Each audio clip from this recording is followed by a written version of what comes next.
ಏಕೈಕಿ car ಸ್ಫೋಟ, car ಛಿದ್ರವಾಗಿದೆ. ಬಾಗಲಕೋಟೆಯ ಹಿಪ್ಪರಗಿ ಗ್ರಾಮದಲ್ಲಿ ನಡೆದಿರುವಂತಹ ಘಟನೆ.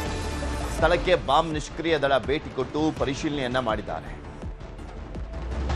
ಏಕೈಕಿ ಸ್ಫೋಟ ಆಗಿದೆ, ಕಾರ್ ಛಿದ್ರ ಆಗಿರುವಂಥದ್ದು. ಸ್ಥಳಕ್ಕೆ ಬಾಂಬ್ ನಿಷ್ಕ್ರಿಯ ದಳ ಭೇಟಿ ಕೊಟ್ಟು ಪರಿಶೀಲನೆಯನ್ನ ಮಾಡಿದ್ದಾರೆ.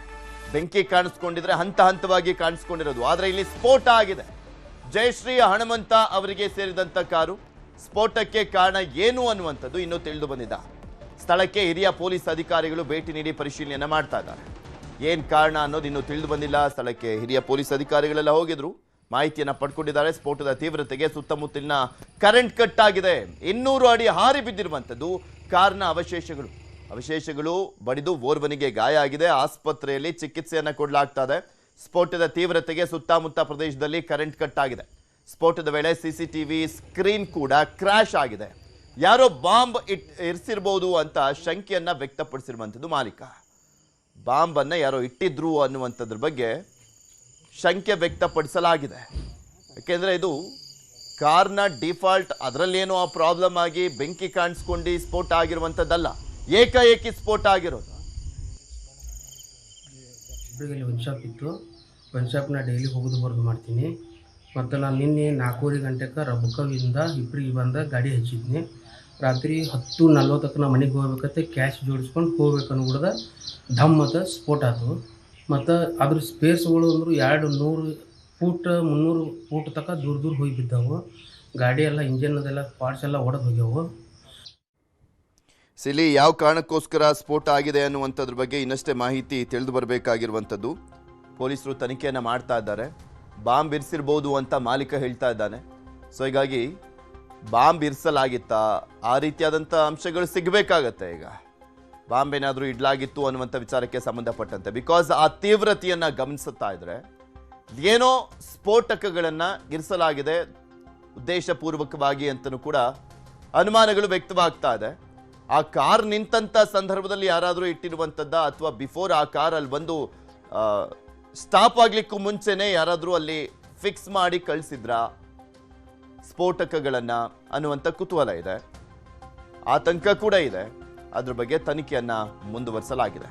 ಸ್ಥಳಕ್ಕೆ ಬಾಂಬ್ ನಿಷ್ಕ್ರಿಯ ದಳ ಎಲ್ಲ ಬಂದಿದ್ರು, ಮಾಹಿತಿಯನ್ನ ಪಡ್ಕೊಂಡಿದ್ದಾರೆ, ಪರಿಶೀಲನೆಯನ್ನ ಮಾಡ್ತಾ ಇದ್ದಾರೆ. ನೋಡಿ, ಅದು 200 ಮೀಟರ್ವರೆಗೂ ಹೋಗಿ ಆರು ಬಿದ್ದಿದೆ ಕಾರು. ಅದರ ಸ್ಪೇರ್ ಪಾರ್ಟ್ಸ್ಗಳು 200 ಮೀಟರ್ವರೆಗೂ ಕೂಡ ಛಿದ್ರ ಆಗಿ ಬಿದ್ದಿರುವಂಥದ್ದು. ಕರೆಂಟ್ ಕಟ್ ಆಗಿದೆ. ಆ ತೀವ್ರತೆಗೆ ಲೆಕ್ಕ ಹಾಕಳಿನ ಆ ಸ್ಫೋಟದ ತೀವ್ರತೆ ಯಾವ ರೀತಿಯಾಗಿತ್ತು ಅಂತ. ಹಿಪ್ಪರಗಿಯಲ್ಲಿ ಸಂಭವಿಸಿರುವಂತ ಸ್ಫೋಟ ಇದು. ಆ ಕಾರನ್ನ ಫೈಂಡ್ ಔಟ್ ಮಾಡ್ಲಿಕ್ಕಾಗಲ್ಲ, ಆ ರೀತಿಯಾಗಿ ಚಿತ್ರಣ ಆಗಿದೆ. ನಿಮಗೆ ಫಸ್ಟ್ ಆ ಕಾರನ್ನ ತೋರಿಸ್ತಾ ಇದೀವಿ, ಗಮನಿಸಬಹುದು. ಆ ಸ್ಫೋಟ ಆಗ್ತಿದ್ದ ಹಾಗೆ ಇಲ್ಲಿ ರೆಕಾರ್ಡ್ ಆಗ್ತಾ ಇದೆಯಲ್ಲ, ನಿಮ್ಮ ಸ್ಕ್ರೀನ್ ನ ಬಲಭಾಗದಲ್ಲಿ ಕಾಣಿಸ್ತಾ ಇರುವಂತದ್ದು ಕಾರ್ ಕಾಣಿಸ್ತಾ ಇದೆಯಲ್ಲ, ಅದೇ ತೀವ್ರತೆಗೆ ಬ್ಲಾಸ್ಟ್ ಆಗಿರೋದು. ಹಿಪ್ಪರಗಿಯಲ್ಲಿ ಕಾರ್ ಸ್ಫೋಟ ಪ್ರಕರಣಕ್ಕೆ ಸಂಬಂಧಪಟ್ಟಂತೆ ಗಂಭೀರವಾಗಿ ತನಿಖೆಯನ್ನು ಮಾಡಿಸ್ತಾ ಇದ್ದೇವೆ. ಬಾಗಲಕೋಟೆ ಎಸ್ಪಿ ಸಿದ್ಧಾರ್ಥ ಗೋಯಲ್ ಅವರು ಮಾಹಿತಿಯನ್ನು ಕೊಟ್ಟಿದ್ದಾರೆ. ಸಿಸಿಟಿವಿ ಮತ್ತು ಕಾಲ್ ಸಿಡಿಆರ್ ಪರಿಶೀಲಿಸಿದ್ದೇವೆ. ಕಾರ್ ಬಳಿ ಯಾರು ಹೋಗಿರುವಂತದ್ದು ಕಂಡು ಬಂದಿಲ್ಲ. ಬಾಂಬ್ ನಿಷ್ಕ್ರಿಯ ದಳ, scene of crime officers team ಪರಿಶೀಲನೆಯನ್ನ ಮಾಡಿದ್ದಾರೆ. ಸದ್ಯಕ್ಕೆ ಕಾರ್ ಎಂಜಿನ್ ಬಳಿ ಬ್ಲಾಸ್ಟ್ ಆಗಿರುವಂಥದ್ದು ಕಂಡು ಬಂದಿದೆ ಅಂತ ಹೇಳಿದ್ದಾರೆ. ಕಾರ್ ಇಂಜಿನ್ ಬಳಿ ಬ್ಲಾಸ್ಟ್ ಆಗಿದೆ ಅಂತ. ಬ್ಯಾಟರಿ ಅಥವಾ ಎಂಜಿನ್ಗೆ ಸಂಬಂಧಪಟ್ಟಂತೆ ಸ್ಫೋಟ ಸಂಭವಿಸಿದೆ ಅನ್ನುವಂಥ ಅನುಮಾನ ಕೂಡ ಇದೆ ಅಂತ ಹೇಳಲಾಗ್ತದೆ.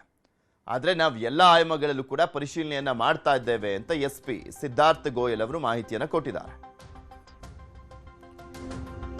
ಇದ್ರ ಬಗ್ಗೆ ಇನ್ನಷ್ಟು ಮಾಹಿತಿಯನ್ನು ಕೊಡ್ತಾ ಹೋಗ್ತಾರೆ ನಮ್ಮ ಪ್ರತಿನಿಧಿ ಮಂಜುನಾಥ್ ನಮ್ಮ ಜೊತೆ ದೂರವಾಣಿ ಸಂಪರ್ಕದಲ್ಲಿ ಜಾಯ್ನ್ ಆಗಿದ್ದಾರೆ. ಮಂಜು, ಏನಾಗಿದೆ ಅನ್ನುವಂಥದ್ರ ಬಗ್ಗೆ ಸದ್ಯಕ್ಕೆ ಏನು ಮಾಹಿತಿ ಸಿಗ್ತಾ ಇದೆ ಇದುವರೆಗೂ ನಡೆದಂತ ಪರಿಶೀಲನೆಯಲ್ಲಿ?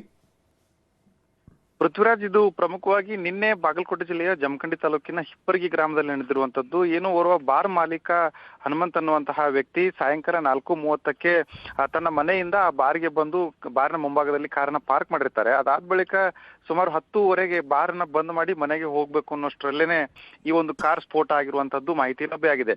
ಇದಕ್ಕೆ ಸಂಬಂಧಪಟ್ಟಂತೆ ಈಗಾಗಲೇ ಪೊಲೀಸರು ಕೂಡ ತೀವ್ರವಾದಂತಹ ತನಿಖೆಯನ್ನು ಕೈಗೊಂಡಿದ್ದಾರೆ. ಅಲ್ಲಿರ್ತಕ್ಕಂತಹ ಸಿಸಿಟಿವಿ ದೃಶ್ಯಾವಳಿಗಳನ್ನ ಮತ್ತು ಕಾಲ್ ಸಿಡಿಆರ್ ಗಳನ್ನ ಪರಿಶೀಲನೆ ಮಾಡುವಂತಹ ಸಂದರ್ಭದಲ್ಲಿ ಮೇಲ್ನೋಟಕ್ಕೆ ಈಗ ಸದ್ಯಕ್ಕೆ ಪೊಲೀಸರಿಗೆ ಕಂಡು ಬಂದಿರುವಂತಹ ಅನುಮಾನ ಏನಂತಂದ್ರೆ, ಒಂದು ಇಂಜಿನ್ ಅಥವಾ ಬ್ಯಾಟರಿಗೆ ಸಂಬಂಧಪಟ್ಟಂತೆ ಯಾವುದೋ ಒಂದು ಸ್ಫೋಟ ಆಗಿದೆ ಅನ್ನುವಂಥದ್ದು ಪ್ರಾಥಮಿಕವಾಗಿ ತಿಳಿದು ಬಂದಿರುವಂಥದ್ದು. ಆದ್ರೆ ನಿನ್ನೆ ರಾತ್ರಿ ಆಗಿರುವಂತಹ ಸ್ಫೋಟದ ತೀವ್ರತೆಯ ಬಗ್ಗೆ ಆ ಒಂದು ಬಾರ್ ಮಾಲೀಕ ಹೇಳುವಂಥದ್ದು ಏನಂತಂದ್ರೆ, ಸುಮಾರು 10:30 ಗಂಟೆಗೆ ಬಾರನ್ನ ಬಂದ್ ಮಾಡಿಕೊಂಡು ಹಣದ ಜೊತೆಗೆ ನಾನು ಇನ್ನೇನು ಕಾರ್ ಹತ್ಬೇಕು ಅನ್ನುವಂತಹ ಸಮಯದಲ್ಲಿ ಕಾರ್ ಬ್ಲಾಸ್ಟ್ ಆಗಿದೆ. ನಾನು ಇನ್ನೂ ಕೂಡ ಕಾರ್ನಿಂದ 30-40 ಅಡಿಯಷ್ಟು ದೂರ ಇರುವಾಗ್ಲೇನೆ ಕಾರ್ ಬ್ಲಾಸ್ಟ್ ಆಗಿರೋದ್ರಿಂದಾಗಿ ನಮಗೆ ಏನೂ ತೋಚಲಿಲ್ಲ. ಏಕಾಏಕಿ 2 ಸೆಕೆಂಡ್ನಲ್ಲೇ ಬ್ಲಾಸ್ಟ್ ಆಗಿದೆ ಅಂತ ಹೇಳಿ ಆತ ಮಾಹಿತಿಯನ್ನು ನೀಡಿರುವಂಥದ್ದು. ಸದ್ಯ ಬ್ಲಾಸ್ಟ್ ನ ತೀವ್ರತೆಯಿಂದಾಗಿ ಆ ಒಂದು ಕಾರ್ ಏನಿದೆ ಸುಮಾರು 10-15 ಅಡಿಯಷ್ಟು ಎತ್ತರಕ್ಕೆ ಹಾರಿ ಬಿದ್ದಿದೆ ಅನ್ನುವಂತಹ ಮಾಹಿತಿ ಕೂಡ ಲಭ್ಯ ಆಗಿರುವಂತದ್ದು. ಅದರ ಜೊತೆಗೆ ಆ ಕಾರಿನ ಅವಶೇಷಗಳು ಸುಮಾರು 150-200 ಅಡಿಯಷ್ಟು ದೂರದಲ್ಲಿ ಬಿದ್ದಿದ್ದಾವೆ. ಹೀಗಾಗಿನೇ ಪೊಲೀಸರು ತೀವ್ರವಾದಂತಹ ತನಿಖೆಯನ್ನು ಕೈಗೊಂಡಿದ್ದಾರೆ. ಈ ಬ್ಯಾಟರಿ ಅಥವಾ ಇಂಜಿನ್ ನಿಂದಾಗಿ ಸ್ಫೋಟ ಆಗಿದೆಯಾ ಅಥವಾ ಮತ್ತೇನಾದ್ರೂ ಕಾರಣ ಇದೆಯಾ ಅನ್ನೋದ್ರ ಬಗ್ಗೆ ಈಗ ಪೊಲೀಸರು ತನಿಖೆಯನ್ನು ಕೈಗೊಂಡಿರುವಂತದ್ದು. ಪೃಥ್ವಿರಾಜ್. ಓಕೆ, ಧನ್ಯವಾದ ಮಂಜು ನಿಮ್ಮೆಲ್ಲ ಮಾಹಿತಿಗಾಗಿ.